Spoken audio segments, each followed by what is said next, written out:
Halo, selamat malam teman-teman, Bapak. Kita akan mulai sesi pada malam hari ini. Ini barangkali menjadi salah satu sesi yang apa ya, bersejarah begitu, karena akhirnya keluaran selesai juga ya.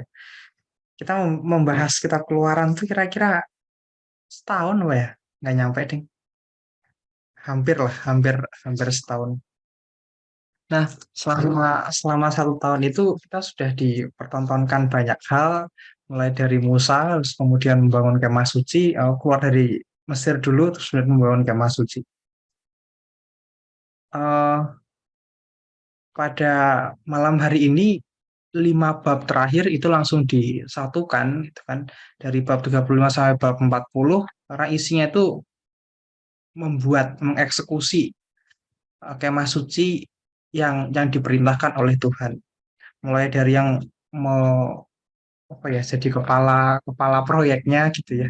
Terus kemudian tenaga ahli yang lainnya pun juga sudah ditunjuk oleh Tuhan di pertemuan yang 2 pertemuan terakhir atau pertemuan yang terakhir. Jadi pada malam hari ini sebenarnya tidak begitu banyak yang dibahas, tapi karena kita selesai setelah dari keluaran kita akan membahas imamat. Imamat itulah yang kita akan bahas singkat apa sih yang harus kita miliki, mindset atau mental apa yang harus kita miliki ketika baca imamat tuh apa yang dikehendaki Tuhan gitu. Kita awali dengan doa. Dalam nama Bapa dan Putra dan Roh Kudus. Amin.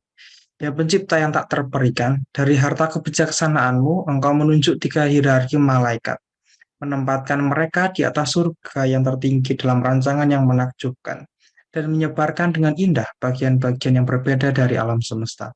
Aku berkata, Dikau yang sungguh adalah sumber terang dan kebijaksanaan, berkenankanlah untuk menuangkan di atas akal budiku sinarmu yang cemerlang, dan hapuskanlah dariku kegelapan ganda, di mana aku dilahirkan, yakni dosa dan kebodohan.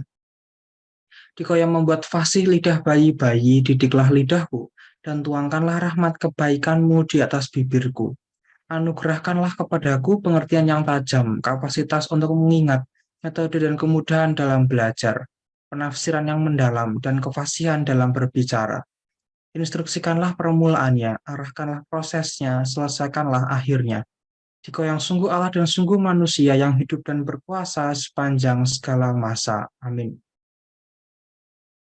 Kemuliaan kepada Bapa dan Putra dan Roh Kudus, seperti pada permulaan, sekarang, selalu, dan sepanjang segala abad. Amin.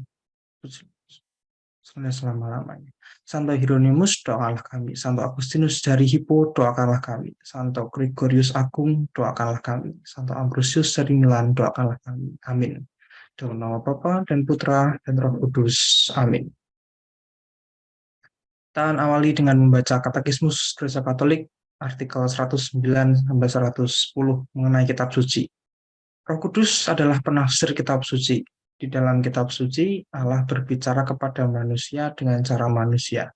Penafsir kitab suci harus menyelidiki dengan teliti agar melihat yang sebenarnya hendak dinyatakan para penulis suci dan apa yang ingin diwahyukan Allah melalui kata-kata mereka. Untuk melacak maksud para penulis suci, hendaknya diperhatikan situasi zaman dan kebudayaan mereka, jenis sastra yang biasa pada waktu itu, serta cara berpikir, berbicara, dan bercerita yang umumnya digunakan pada zaman teks tertentu ditulis. Sebab dengan cara yang berbeda-beda, kebenaran dikemukakan dan diungkapkan dalam nas-nas yang dengan aneka cara, bersifat historis atau profetis atau poetis atau dengan jenis sastra lainnya. Ini perintah uh, Keluaran 35 sampai 40 sampai terakhir, peringatan untuk memutuskan Sabat, kemah suci dibangun, dan kemuliaan Tuhan memenuhi kemah suci. Lalu Musa menyuruh berkumpul segenap jemaah Israel dan berkata kepada mereka, inilah firman yang diperintahkan Tuhan untuk dilakukan. 6 hari lamanya boleh dilakukan pekerjaan, tetapi pada hari yang ketujuh haruslah ada perhentian khusus bagimu, yakni Sabat, hari perhentian penuh bagi Tuhan. Setiap orang yang melakukan pekerjaan pada hari itu haruslah dihukum mati. Janganlah kamu memasang api dimanapun dalam tempat kediamanmu pada hari Sabat. Berkatalah Musa kepada segenap jemaah Israel, inilah firman yang diperintahkan Tuhan bunyinya. Ambillah bagi Tuhan persembahan khusus dari barang kepunyaanmu. Setiap orang yang terdorong hatinya harus membawanya sebagai persembahan khusus kepada Tuhan, emas, perak, tembaga, kain ungu tua, kain ungu muda, kain kirimisi, lenan halus, dan bulu kambing. Kulit domba jantan yang diwarnai merah, kulit-kulit lumba-lumba, kayu penaga, minyak untuk penerangan, rempah-rempah untuk minyak urapan, dan untuk ukupan dari wangi-wangian, permata krisopras dan permata tatahan untuk baju efod dan untuk tutup dada.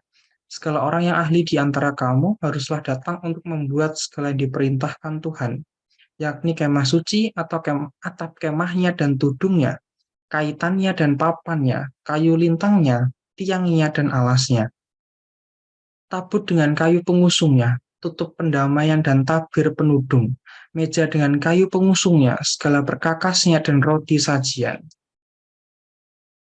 kandil untuk penerangan dan berkakasnya, lampunya dan minyak untuk penerangan, mezbah pembakaran ukupan dengan kayu pengusungnya, minyak urapan dan ukupan dari wangi-wangian, tirai pintu untuk pintu kemah suci, mezbah korban bakaran dengan kisi-kisi tembaganya, kayu pengusungnya dan segala perkakasnya, bejana pembasuhan dengan alasnya, layar pelataran, tiangnya, alasnya, dan tirai pintu gerbang pelataran itu, patok kemah suci dan patok pelataran dan talinya, pakaian jabatan untuk menyelenggarakan kebaktian di tempat kudus dan pakaian kudus bagi imam Harun, dan pakaian anak-anaknya untuk memegang jabatan imam.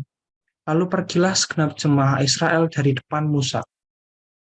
Sesudah itu datanglah setiap orang yang tergerak hatinya, setiap orang yang terdorong jiwanya, membawa persembahan khusus kepada Tuhan untuk pekerjaan melengkapi kemah pertemuan dan untuk segala ibadah di dalamnya dan untuk pakaian kudus itu.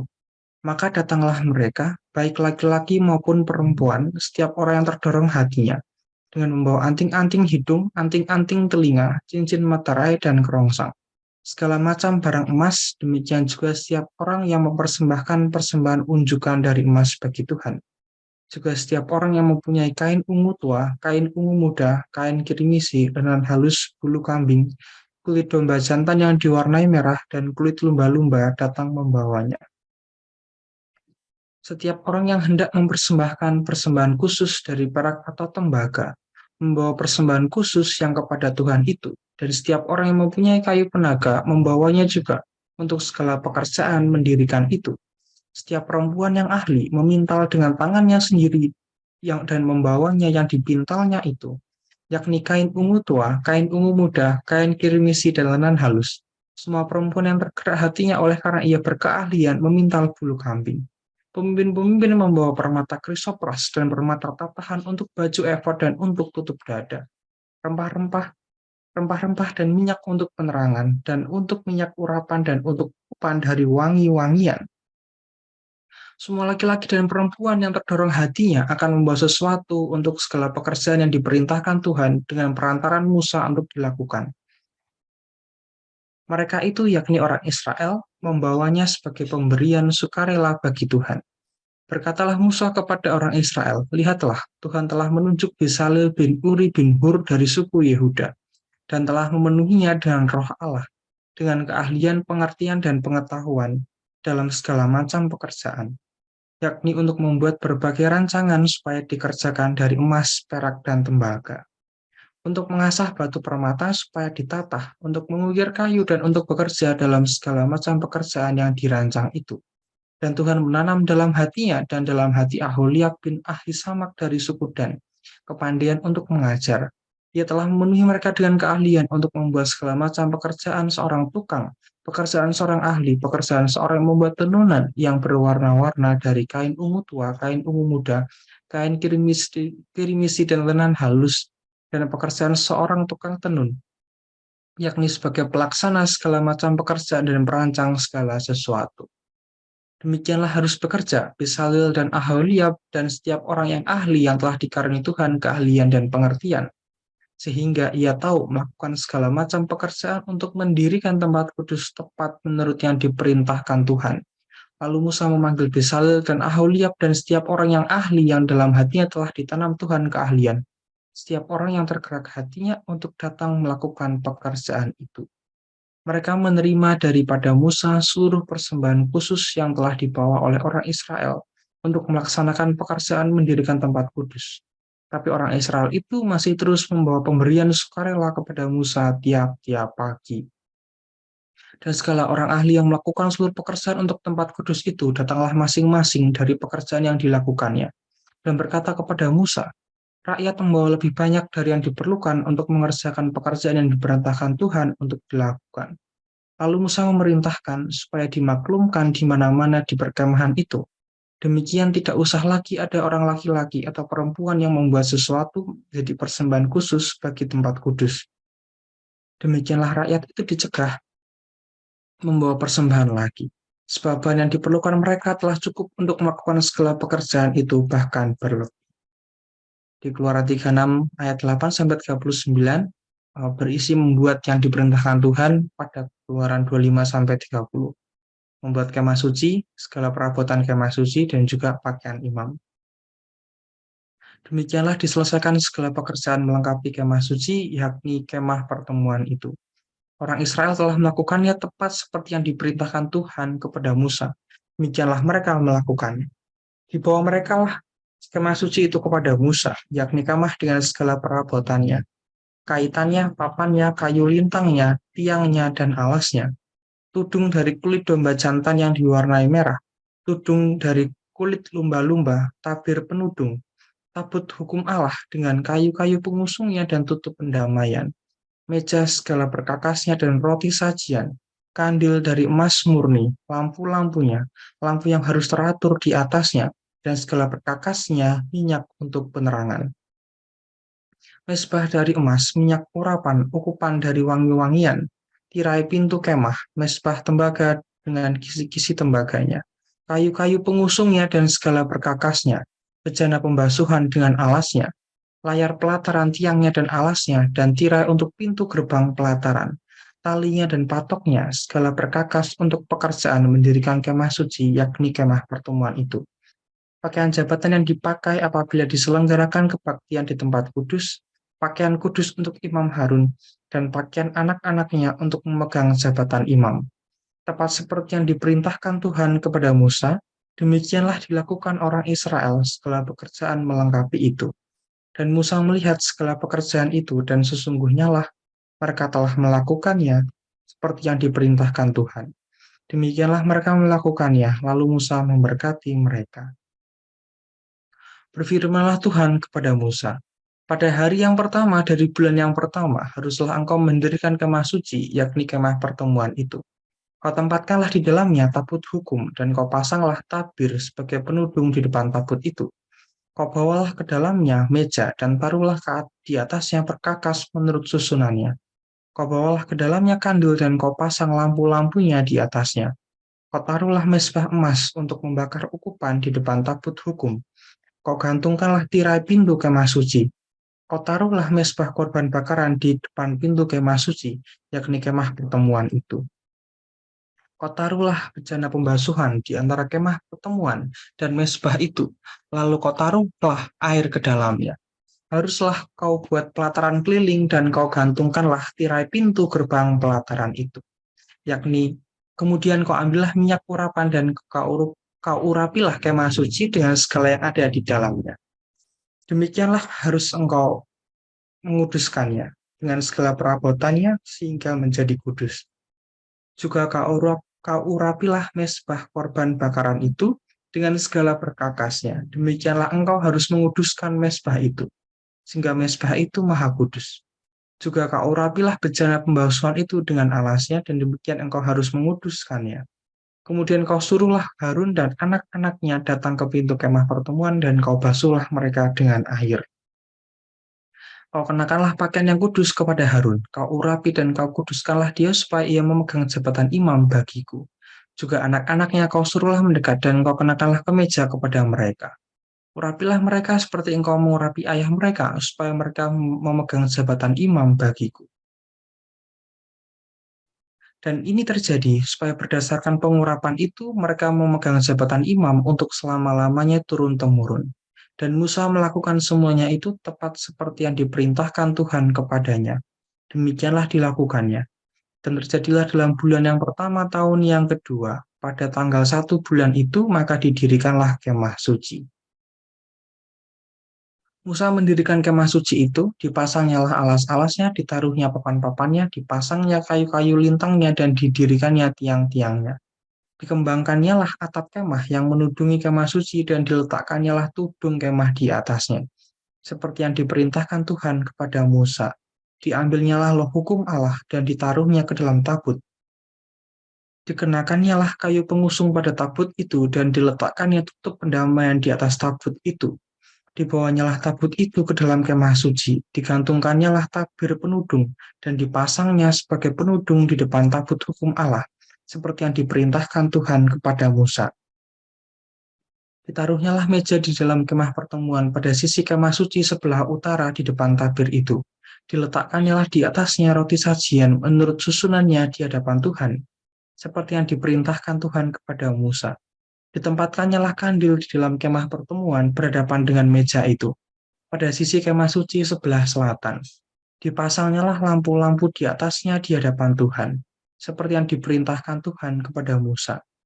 Ditempatkannya lah mesbah emas di dalam kemah pertemuan di depan tabir itu. Bakarnya lah di atasnya ukupan dari wangi-wangian seperti yang diperintahkan Tuhan kepada Musa. Digantungkannya lah tirai pintu kemah suci, mesbah korban bakaran. Ditempatkannya lah di depan pintu kemah suci, yakni kemah pertemuan itu. Dan dipersembahkannya lah di atasnya korban bakaran dan korban sajian, seperti yang diperintahkan Tuhan kepada Musa. Tempatkannya lah bejana pembasuhan di antara kemah pertemuan dan mesbah itu, lalu ditaruhnya lah air ke dalamnya untuk pembasuhan. Musa dan Harun serta anak-anaknya membasuh tangan dan kaki mereka dengan air dari dalamnya. Apabila mereka masuk ke dalam kemah pertemuan dan apabila mereka datang mendekat kepada mezbah itu, maka mereka membasuh kaki dan tangan seperti yang diperintahkan Tuhan kepada Musa. Didirikannya lah tiang-tiang pelataran sekeliling kemah suci dan mezbah itu, dan digantungkannya lah tirai pintu gerbang pelataran itu.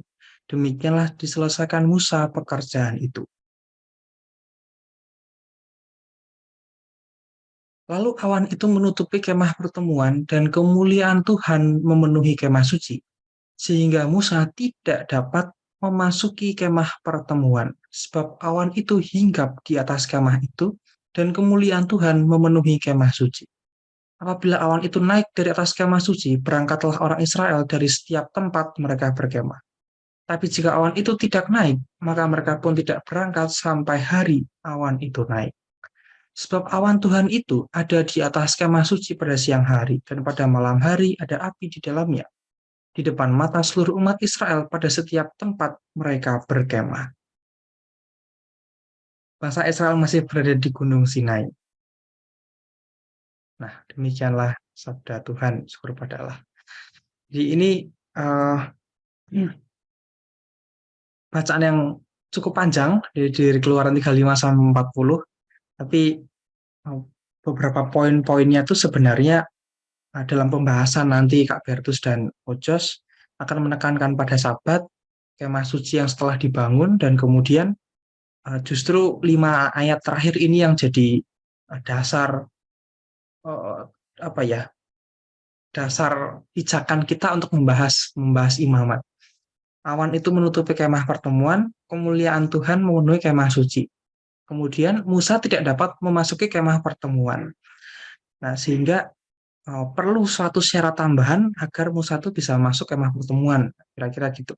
Di 5 ayat terakhir ini yang jadi pijakan kita untuk kemudian membahas kitab Imamat itu nanti di bagian ketiga dalam materi oleh Kak Bertus.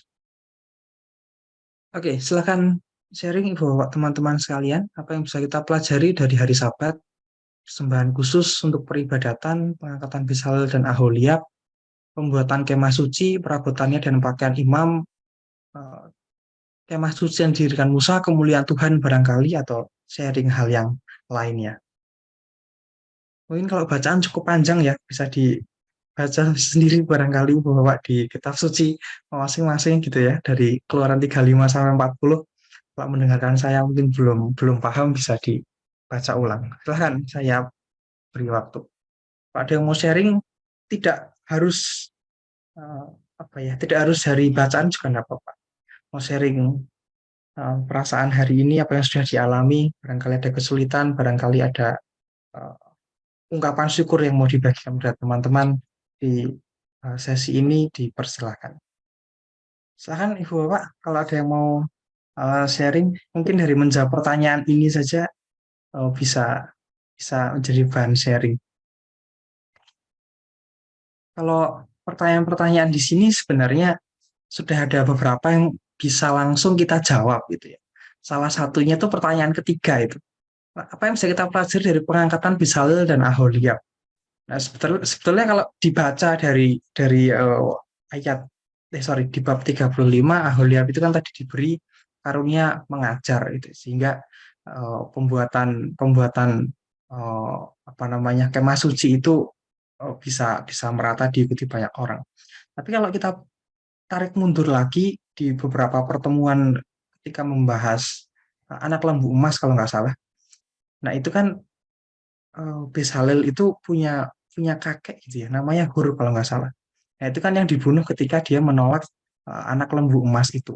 Itu kan salah satu ganjaran dari Tuhan. Terus kemudian anak dari Hur itu yang mendapat kehormatan untuk jadi apa? Kepala proyek dari pembuatan kemah suci itu.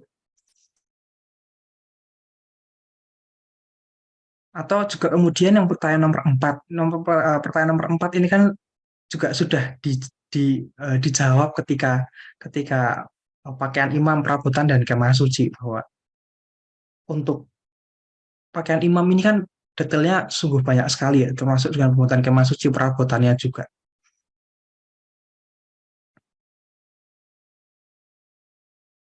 Itu silahkan Ibu Bapak teman-teman kalau ada yang mau di sharingkan dari pertanyaan-pertanyaan ini, sebenarnya semuanya sudah pernah kita bahas, barangkali untuk karena ini pertemuan terakhir di kitab Keluaran sehingga perlu untuk bahasa Inggrisnya itu merecall, tapi kalau bahasa Indonesia itu mengingat kembali gitu, mengingat kembali, merangkum apa yang sudah kita bahas di kitab Keluaran ini.